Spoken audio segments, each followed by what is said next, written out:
disculpas. Estoy aquí porque tengo pánico por la crisis climática. Necesitamos que los gobiernos actúen ya. Nos están llevando a la... Nos están llevando al esto. No puedo, estoy pegado con mi mano. Está pegado, tiene el octite. Está pegado con el octite. No puede moverse. Está pegado con Loctite, no puede moverse. Ese sonido del pasado 5 de noviembre. Dos activistas de la Asociación Ambiental Futuro Vegetal pegaban sus manos a los marcos de los cuadros de la maja desnuda y la maja vestida de Francisco de Goya, expuestos en el Museo Nacional del Prado, en Madrid. Esa protesta se sumaba a otras que habían aparecido semanas atrás en Europa. Dos ecologistas se habían lanzado en octubre a echar sopa de tomate a los girasoles de Vincent van Gogh en la National Gallery de Londres, y antes, unos días antes, en Roma, 4 activistas ecologistas lanzaban sopa de guisantes sobre el cuadro El Sembrador, también de Vincent van Gogh. Ya está aquí Manolo Moreno. Manolo Moreno, buenas tardes. Hola, buenas tardes, Pachi. Tú me puedes decir sinceramente, ahora cabeceabas a un lado y a otro, ¿qué pensabas cuando veías esos vídeos de protestas ligados a obras de arte? Pues mira, yo los cogería si la cabecita así en el centro llama violento, pero es que los daba así a dos manos. Porque es que, o sea, no se puede ser más estúpido. Tú puedes protestar, pero hombre, llegar a esas tonterías, esas estupideces, es así, es que no se me ocurre otra cosa. Claro. Bueno, ya hemos comentado, los girasoles o el Sembrador también han sido víctimas, pero ha habido más víctimas de cuadros históricos y ahora iremos con ellos. Así que lo primero es saludar a Javier Gallego, que es abogado, perito tasador e investigador de obras de arte. Javier, ¿qué tal? ¿Cómo estás? Buenas tardes. No tenemos a Pero Javier. encantado de estar con vosotros. Ah, muy bien, Javier, ahora que no te había escuchado, estupendo. Bueno, tú, por cierto, ahora vamos a esos otros casos, pero estás ejerciendo la acusación popular en ese ataque a las majas de Goya. ¿En qué punto está ese proceso ahora mismo? Pues fíjate, Pachi, que ahora con la huelga de los letrados de la Administración de Justicia no hemos recibido notificaciones algunas en los últimos días, pero si mal no recuerdo, creo que mediados finales de mayo había aceptado su señoría a declarar a estos dos chicos activistas que se pegaron a los marcos. También se ha emitido un informe de daños por parte de los responsables del Museo del Prado, porque no hay que olvidar que los marcos sufrieron una serie de daños. Son unos marcos históricos que tienen más de 100 años de antigüedad y, bueno, el fiscal, el abogado del Estado están ahí solicitando pruebas y estamos en plena fase de investigación. Un abogado, buenas noches, Javier, con tanta clase como tú, ¿qué se le ocurre, qué se le pasa por la cabeza cuando ve actitudes de este tipo? Muchas gracias, Manolo. Pues mira, vamos a ver, nuestros oyentes tienen que ser muy conscientes de que esto no es algo nuevo. O sea, esto quizás ahora tiene una repercusión pues evidente, pero por los medios de comunicación, las redes sociales, pero esto es muy antiguo. En otros programas vamos a hablar de la destrucción de la obra de arte, pero son casi tan sustanciales como el nacimiento de la humanidad.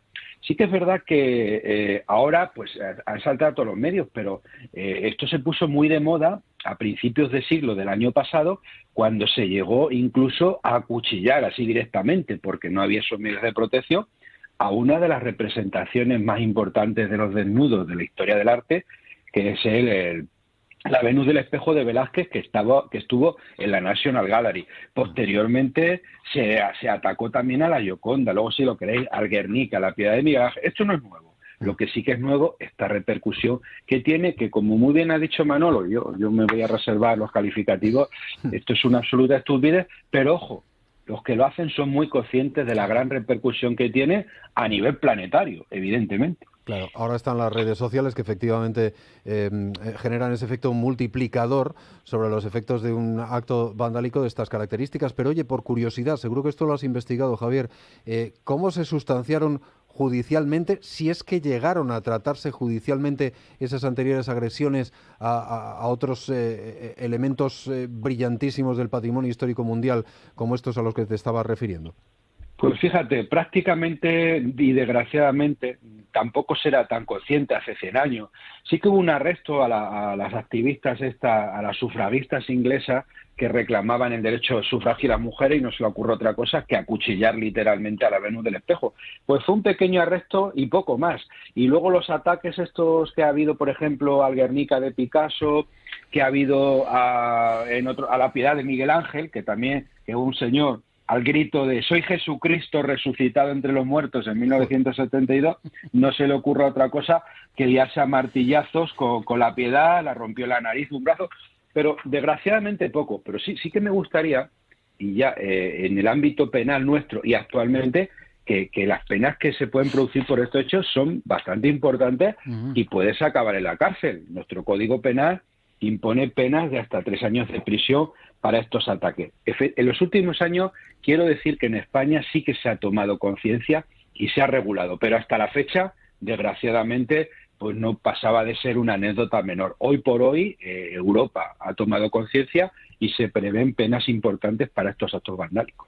¿Y qué atenuantes? Que normalmente siempre, hombre, ya los abogados de los acusados presentan atenuantes. ¿Qué atenuantes se puede presentar en este tipo de situaciones? Pues fíjate, vamos a poner el ejemplo que os he dicho antes de este tal húngaro, László Tóth, que dijo que era Jesucristo resucitado.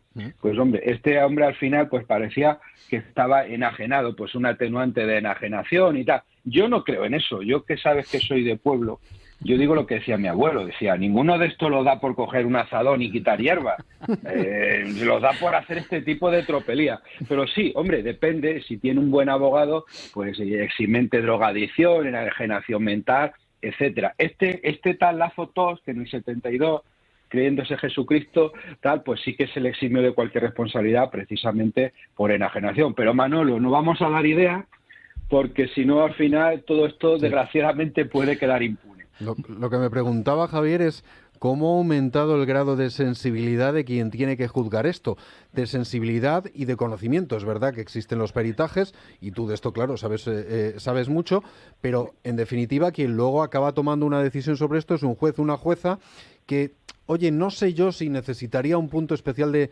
sensibilidad para valorar todo esto que nos estás comentando. De los marcos, por ejemplo, sin ir más lejos. Claro, evidentemente. Pues es como en otros ámbitos de la actividad, Pachi. Por ejemplo, como en el ámbito que decíais de la violencia doméstica. Pues sí que es verdad que hace falta una cierta especialización. Mira, yo te voy a poner el ejemplo muy gráfico de las majas de Goya. Pues hablando con algún responsable judicial, no voy a omitir su nombre, no de la juez que lleva el tema, sino otro, me decía, oye Javier, pero si no le han hecho nada al cuadro por los marcos. Digo, vamos a ver, la obra de arte se compone de lienzo, se compone de marco, se compone de bastidor, y efectivamente el lienzo no ha sufrido daños, pero estamos ante un marco que es un marco fernandino de principios de siglo y forma parte del elemento compositivo. Lo que quiero decir es que no hay una formación adecuada ni a nivel fiscal, que debería haber una fiscalía como la hay para la anticorrupción, una fiscalía antidroga especializada en patrimonio. Somos el país del mundo junto a Italia que tenemos el mayor patrimonio del mundo. Y Pachi y Manolo, esto es dinero que viene en turistas. Entonces, pero hay un desconocimiento. Yo cuando oía esto de los marcos me quedaba pasmado. Porque, ojo, a lo mejor un marco de estos, de las majas, puede valer más de 200.000 euros. No estamos hablando de cualquier cosa. Qué barbaridad. Ahora que sigue hablando de la maja, ¿mantienes que los autores de los activistas que vandalizaron las majas están pagados con Bitcoin y dirigidos por la Agenda 2030? Bueno, yo una de las pruebas que he pedido es realizar una investigación patrimonial y entre ellas se ha solicitado, su señoría lo tiene que aprobar. Hay una cosa muy clara, esto es lo que ha salido en los medios de comunicación. Yo no puedo afirmar con rotundidad, pero detrás de esto hay una estructura organizativa y económica importante, porque estos chicos, por ejemplo, nada más ser detenidos, pues ya, y otros, pues ya tienen sus equipos de abogados, tienen sus asesores, etcétera. Eso cuesta un dinero. Yo no sé qué tipo de interés puede haber, pero lógicamente la gran pregunta que siempre nos hacemos en el derecho, ¿a quién beneficia, Manolo? Pues evidentemente esto no se le ocurre a nadie. Yo hoy por hoy, en este caso concreto, se ha dicho, yo lo he leído, pero no te quepa la menor duda, en otros países como en Estados Unidos sí que se ha demostrado que hay importantes lobby detrás de estos ataques. Váyase usted a saber en defensa de qué, pero realmente a quien estamos perjudicando es a la comunidad internacional, nacional y al patrimonio, obras que son irrepetibles. Entonces, pero bueno, de todo hay en la viña del Señor. No lo descarto, por supuesto, no lo descarto. O sea que a otro tipo de acusaciones se les podría incluir o incrementar o sumar la de organización criminal. Por supuesto, veo que estás puesto, Pachi, efectivamente. Por eso yo he pedido que se abra una investigación patrimonial de dónde vienen los fondos y a ver, porque claro, si una serie de personas se juntan, se reúnen para cometer actos penales, traficar con drogas, con órganos, matar gente, robar, estamos hablando de una organización criminal.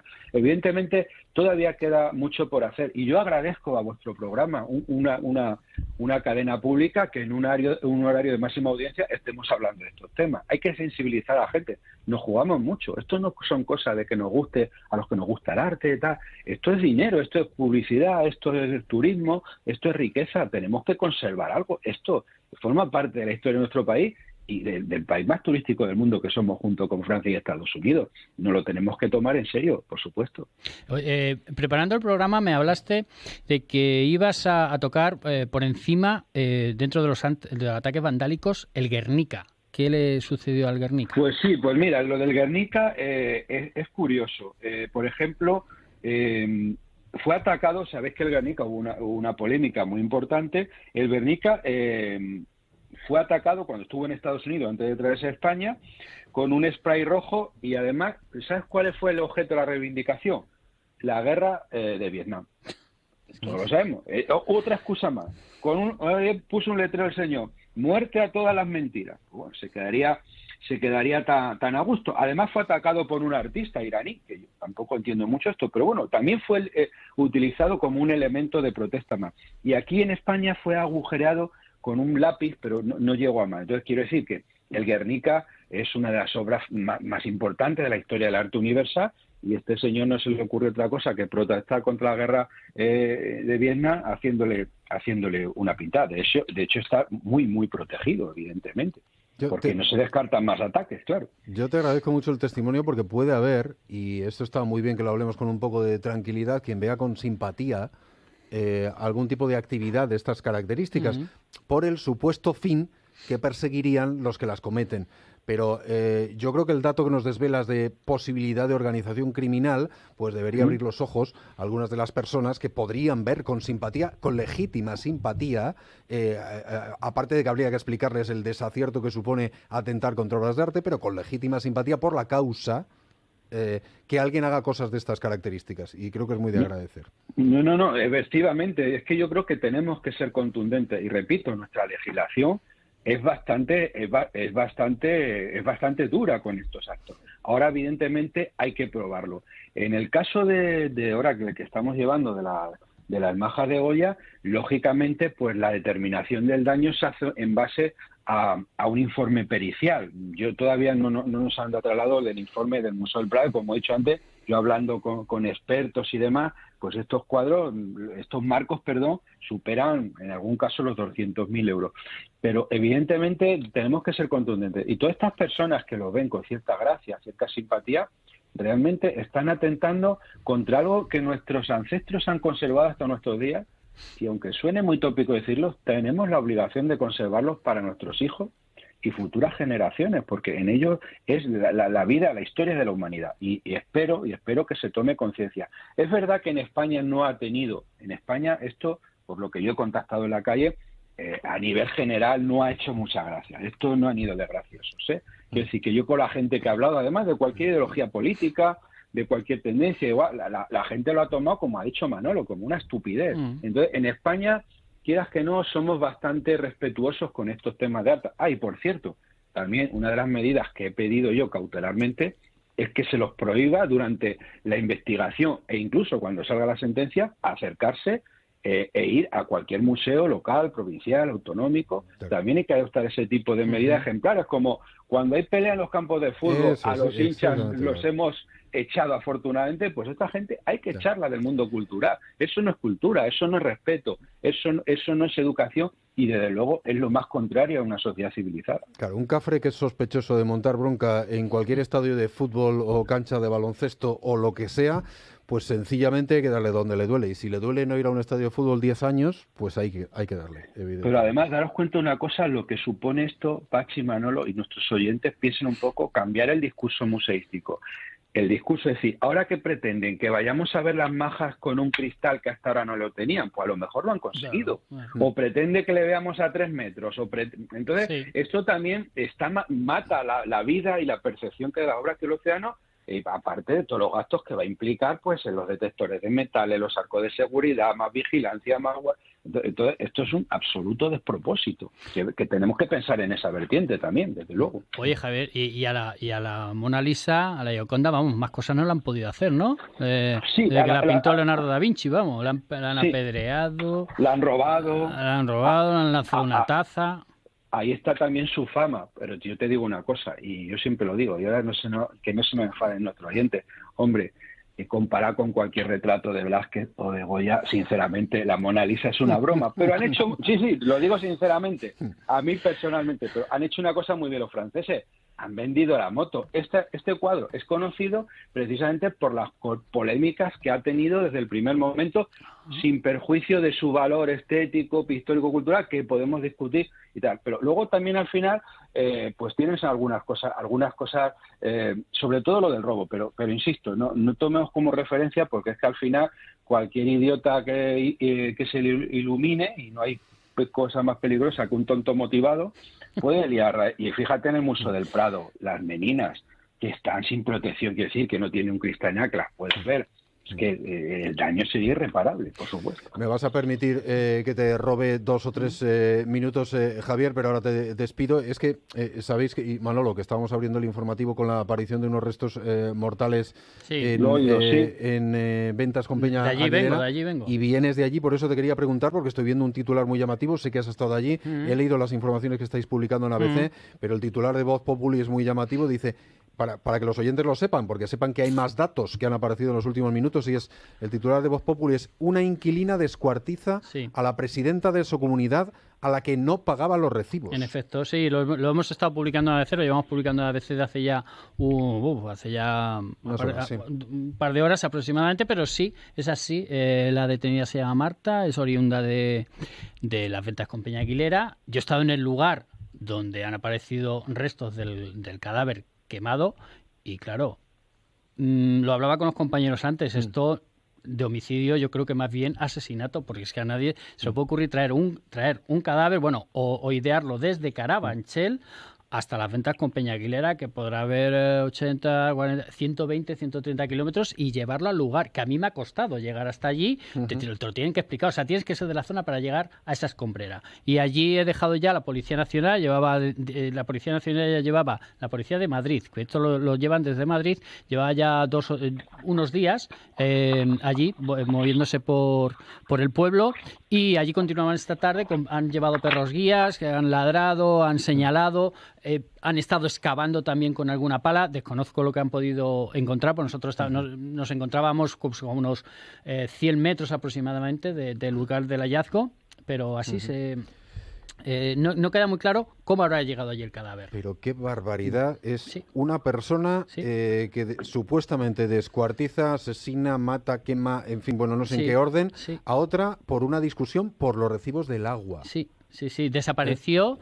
Pilar desapareció el sábado y desde entonces, se le buscaba. Y ha sido esta mañana a mí me han llamado preguntándome, que había aparecido en principio, hablaban de un hombre, unos restos, después han pasado restos cadavéricos, ya mujer, y así, a eso hemos llegado. Bueno, pues nada, quería ofrecer algo de información complementaria, porque venimos abriendo el informativo con esta cuestión desde mediada la tarde, desde que hemos conocido el primer dato, desde las 3 de la tarde prácticamente. Bueno, pues aquí lo vamos a dejar porque nos atropella el fútbol. Javier, te hemos quitado ahí unos pocos minutos, pero creo que valía la pena aclarar esto. Además, muy relacionado con la crónica negra, solo deciros una cosa. Yo no sé qué pleiteo en nuestro despacho. Bueno, igual que los abogados, estamos llegando, y lo veo diariamente en los juzgados, estamos llegando a un nivel de violencia, pero ya no ahora, desde hace varios años, y además con gente cada vez más joven, y se están traspasando unos límites que yo cada vez me quedo más sorprendido. Es una cuestión de educación y de humanidad, y entre las humanidades, Pachi y Manolo, está el respeto, el estudio y el amor hacia nuestro patrimonio, insisto. Sí, señor. Gracias, Javier, un abrazo fuerte. Un abrazo, buenas noches. Manolo, el jueves. Secuestros virtuales. Tendremos además el testimonio de una persona que lo sufrió. Secuestros virtuales, el jueves que viene en la Crónica Negra. Venga, lo dejamos.